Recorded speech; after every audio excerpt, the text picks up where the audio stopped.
Ester 5. Ester menghadap raja. Pada hari yang ketiga, Ester mengenakan pakaian ratu, lalu berdirilah ia di pelataran dalam istana raja.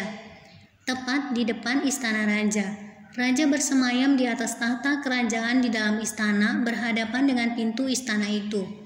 Ketika raja melihat Ester, sang ratu berdiri di pelataran, berkenanlah raja kepadanya, sehingga raja mengulurkan tongkat emas yang di tangannya ke arah Ester, lalu mendekatlah Ester dan menyentuh ujung tongkat itu.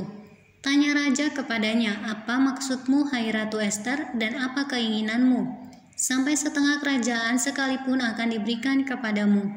Jawab Ester, "Jikalau baik pada pemandangan raja, datanglah kiranya raja dengan Haman pada hari ini ke perjamuan yang diadakan oleh hamba bagi raja."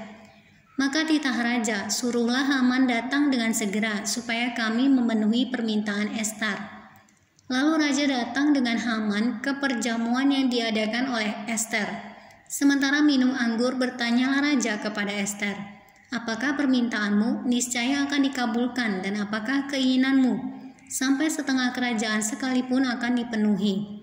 Maka jawab Ester, "Permintaan dan keinginan hamba ialah, jikalau hamba mendapat kasih raja, dan jikalau baik pada pemandangan raja mengabulkan permintaan serta memenuhi keinginan hamba, datang pulalah kiranya raja dengan Haman ke perjamuan yang akan hamba adakan bagi raja dan Haman. Maka besok akan hamba lakukan yang dikehendaki raja." Haman menyuruh mendirikan tiang penyulaan untuk Mordekai. Pada hari itu keluarlah Haman dengan hati riang dan gembira, tetapi ketika Haman melihat Mordekai ada di pintu gerbang istana raja, tidak bangkit dan tidak bergerak menghormati dia, maka sangat panaslah hati Haman kepada Mordekai. Tetapi Haman menahan hatinya, lalu pulanglah ia ke rumahnya dan menyuruh datang sahabat-sahabatnya dan Zeres istrinya.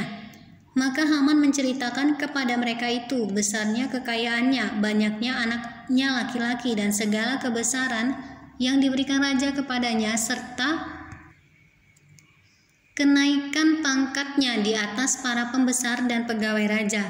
Lagi kata Haman, tambahan pula tiada seorang pun diminta oleh Ester, sang ratu, untuk datang bersama-sama dengan raja ke perjamuan yang diadakannya,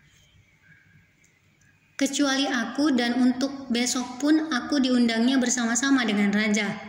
Akan tetapi semuanya itu tidak berguna bagiku selama aku masih melihat si Mordekai, si Yahudi itu, duduk di pintu gerbang istana raja. Lalu kata Zeres istrinya dan semua sahabatnya kepadanya, "Suruhlah orang membuat tiang yang tingginya 50 hasta, dan persembahkanlah besok pagi kepada raja, supaya Mordekai disulakan orang pada tiang itu. Kemudian dapatlah engkau dengan bersuka cita pergi bersama-sama dengan raja ke perjamuan itu." Hal itu dipandang baik oleh Haman, lalu ia menyuruh membuat tiang itu.